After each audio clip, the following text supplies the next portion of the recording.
사무엘상 20장 24절부터 보겠습니다. 34절까지 중에서 먼저 29절까지 20장 24절부터 29절까지 같이 봉독하겠습니다. 시작. 다윗이 들에 수문이라 초하루가 되매 왕이 앉아 음식을 먹을 때에 왕은 평시와 같이 곁 자기 자리에 앉아 있고 요나단은 서 있고 아브넬은 사울 곁에 앉아 있고 다윗의 자리는 비었더라.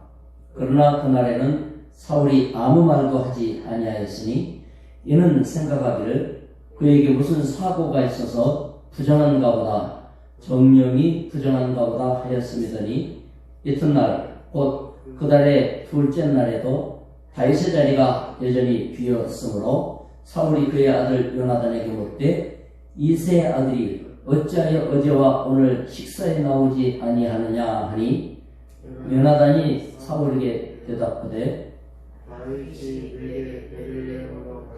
간청하여 이르되 원하건대 나에게 가게 하라. 우리 가족이 그 성읍에서 제사할 일이 있으므로 나의 형이 내게 오기를 명령하였으니 내가 내게 사랑을 받거든 내가 가서 내 형들을 보라 하였으므로 그가 왕의 식사 자리에 오지 아니하였나이다 하니 여기까지는 보겠습니다. 많이 읽었네요.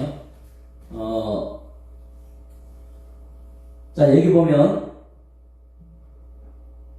다윗이 월초에 있는 자리에 나가지 않았죠.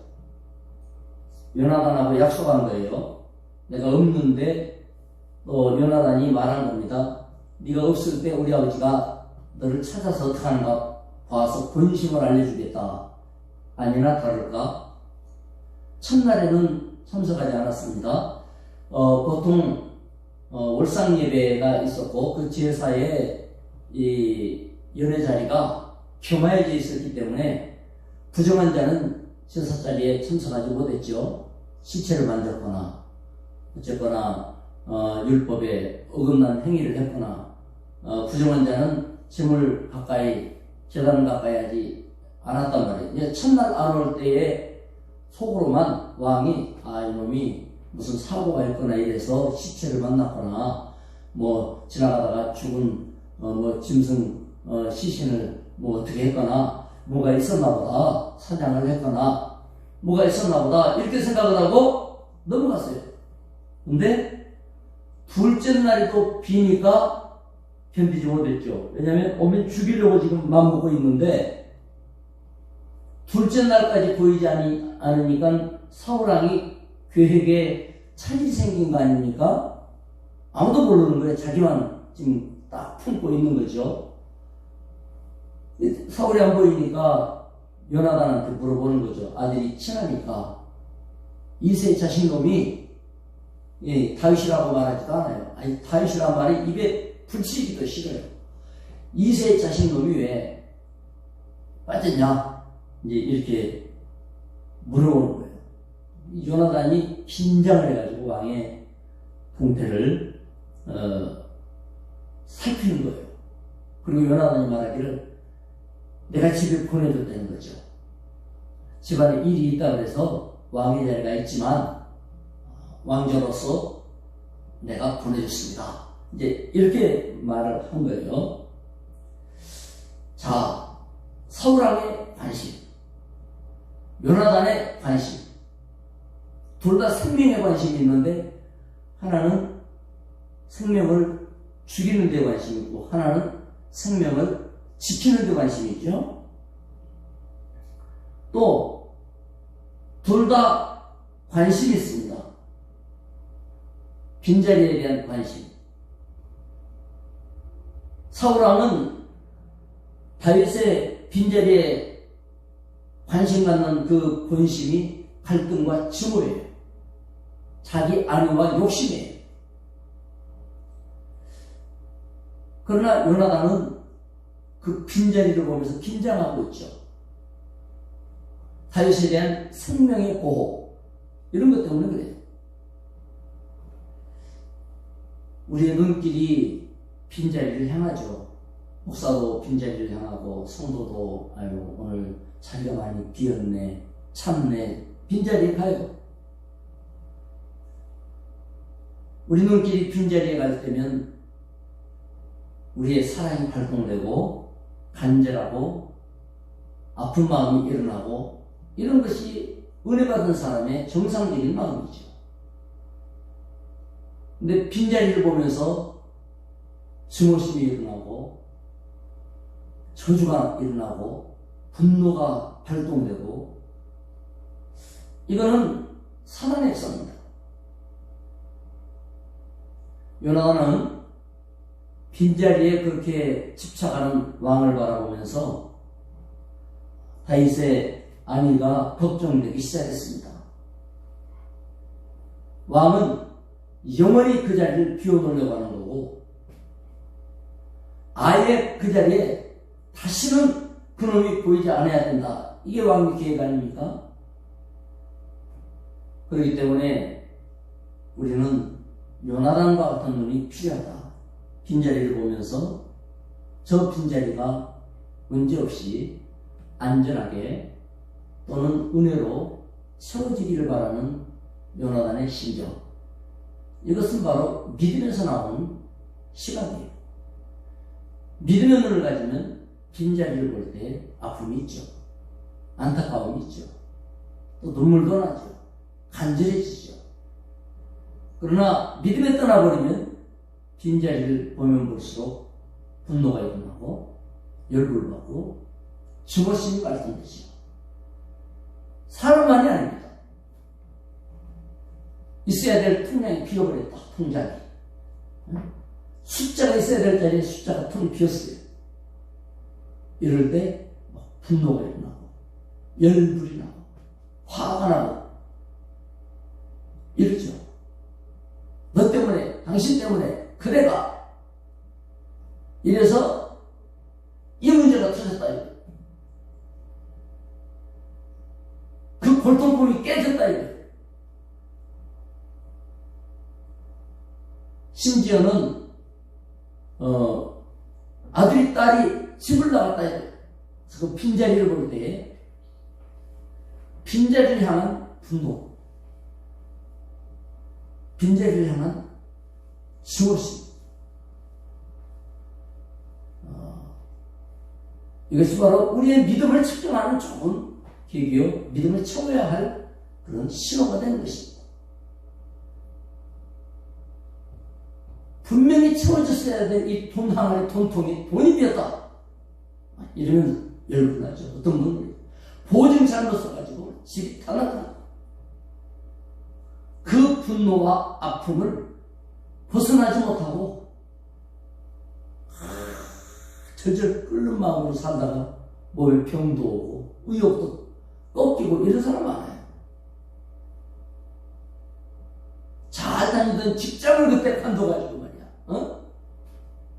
그 직장을 지금까지만 갖고 있었어도 이곳에는 안 할 텐데 싶어가지고 그것만 생각하면 못 견디는 열불이 나는 이런 사람이 많죠. 이 빈자리가 중요한 거예요. 빈자리.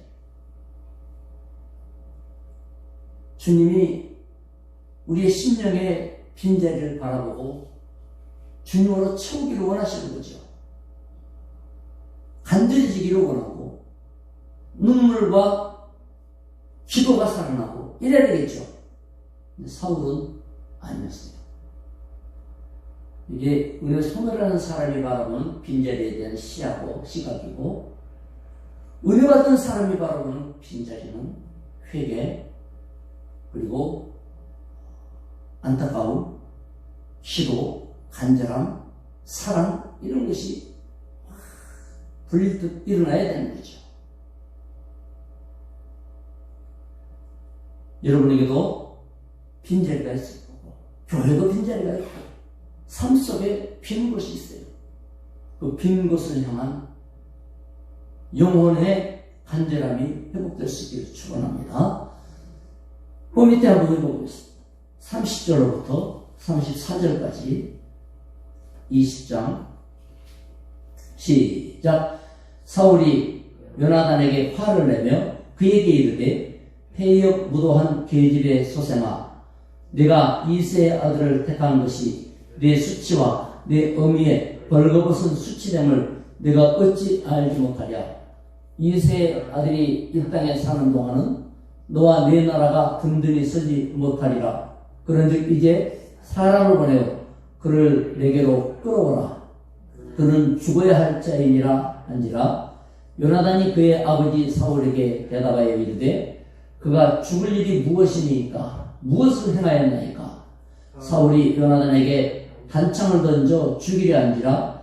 요나단이 그의 아버지가 다윗을 죽이기로 결심한 줄 알고 심히 노하여 식탁에서 떠나고 그 달의 둘째 날에는 먹지 아니하였으니 이는 그의 아버지가 다윗을 욕되게 하였으므로 다윗을 위하여 슬퍼함이었더라. 요나단이 다윗의 위기에 동참한다는 심정으로 그날 금식을 하죠. 사울이 견디지 못하고 본심을 토로했어요. 그놈의 눈뜨고 있는 동안에는 이제 다음 왕은 요나단 아닙니까? 요나단에게 네 나라는 안전하지 않을 거고 네 나라는 그놈 때문에 안 된다는 거죠. 정치적인 판단은 이게 정확한 거예요. 어긋나지 않는 판단이죠. 정확하죠. 사울왕이 이 판단이 잘못된 건 아닙니다. 우리는 그래요. 내가 잘못 말했어? 잘못 판단했어? 그거 뭐 문제 있냐 이거예요. 믿음이 없을 뿐이죠. 사울왕이 믿음이 없을 뿐이지 그 판단이 잘못된 건 아니에요. 말씀을 순종하지 않을 뿐이지 그거 판단이 잘못됐거나 무슨 진단을 잘못해서 그 조처를 갖다가 잘못해 나가는 게 아니죠. 왕으로서는 당연한 처방이죠. 그렇지만 그것은 믿음이 없었기 때문에 완전히 어긋난 거죠. 요나단이 아니 다윗이 왕에게 잘못한 게 뭐가 있습니까? 충성만 했는데 가만히 있어가지고 데리고 와라, 빨리 데려가, 죽이게 막 이러면 얼른 예 알았습니다 하고 나가서 뭐 딴 데 가더라도 그러고 나가면 화가 덜 났을지 모르겠어요. 그렇지만 요나단은 아버지 앞에서 뭐가 다윗이 잘못한 게 있는가? 심지어 아버지가 잘못이다. 의로운 항변을 했어요. 미움을 각오한 거죠. 미움을 각오하고 의로움을 세우고자 하는 것은 믿음 없이는 또 안 돼요. 여러분, 믿음 없으면 목숨이 왔다 갔다 할 일에 겁나게 마련이고 안위를 걱정해야 되죠. 사울왕이 얼마나 화가 났으면 다윗 죽이려고 하는 것처럼 창을 쥐고 다녔어요. 아들입니다. 야, 무슨 놈은 아버지가 이렇게 어마무시하게 자식까지 죽이려고 화를 못 참냐? 그렇게만 보면 안 돼요. 왕의 판단에 너는 왕제가 아니다. 왕감이 아니다. 판단 내리고 왕이 되려면 이 마키아벨리라는 아주 정치하는 사람들은요, 마키아벨리의 군주론이 교과서 같은 거예요. 그래서 정치에 뜻이 있다. 하다못해 구의원이라 할지라도 정치에 뜻이 있다는 사람은 반드시 그것을 읽어야 돼요. 읽을 정도가 아니고 암기할 정도가 돼요. 그러면 권력에 대한 자세, 백성들에 대한 마음 자세, 또 정치인이 가져야 될 기본, 이런 것들이 자세하게 기술이 되어 있어요. 거기에 가장 중요한 게 뭐냐면 군주는 권력에 의지가 있어야 된다. 왕의 자리에 자기 뜻이 있어야 왕이 되는 거지. 나 왕 아무 때거나 그만둘 거야. 그 사람은 왕 되면 안 된다. 그러면 욕심이 없어서 너그러워 훌륭한 사람일 것 같으나 온 백성을 불안케 하고 나라를 뒤집을 사람이다. 왕은 왕의 자리에 대한 분명한 뜻을 갖고 거기에 목숨을 걸어야 된다. 그 사람이 왕이 되어야 된다. 그래. 권력의 의지라고 해요. 그러니까 많은 분들이 어떤 정치인 이름이 철수한다고 그러잖아요. 이번에 또 철수하는 거 아니에요? 그럴 때 군주론에 의하면 그런 사람이 군주가 되면 그 사람은 위기 가운데, 문제 가운데 어떤 결단을 내릴 때가 되면 그 자리를 아무 때나 던질 수 있다. 참 멋있는 것 같죠? 그런데 군주론의 입장에서 보면 일 개인이 아니고 국가를 책임졌다고 하면 그 자세는 절대로 안 된다. 기준이 있는 거예요. 왕권은 그만큼 중요하기 때문에 그런 거거든요. 온 국민과 연결됐으니까. 사울이 포악해졌지만 왕은 어떤 사람이 되어야 하는가에 대한 분명한 것을 갖고 있죠. 요나단을 보니까 사람은 좋아. 마음을 비웠어. 그런데 너 같은 놈이 왕이 됐다면 나라가 커져간다. 이래서 그냥 창을 치고 던지는 거예요. 어떤 그런 거예요? 집사? 나 집사 되는 욕심 안 내. 얼마나 멋진 말이에요. 네? 멋진 말이에요. 누가 뭐 욕심을 낸대요? 누가 욕심을 내래요? 그 직분이 얼마나 귀한 줄을 알고 그 직분에 걸맞도록 살겠다라는 의지가 있어야 된다는 얘기지. 기본이에요, 기본. 목사? 여러분, 나 목사 자리에 욕심 없습니다. 여러분, 나 아무 때나 내려놓을 준비를 하고 있습니다. 물론 그렇게 마음을 비워야 되죠. 그러나 또 뭐예요? 나는 주님의 사명을 위하여 이 일에 생을 걸었습니다. 그거 없으면 하면 안 돼요. 하면 안 돼요. 장로? 안수집사? 아이고, 뭐, 내가 안 해도 절대로 그렇게 하면 안 돼. 거기에 목숨을 걸어야 돼.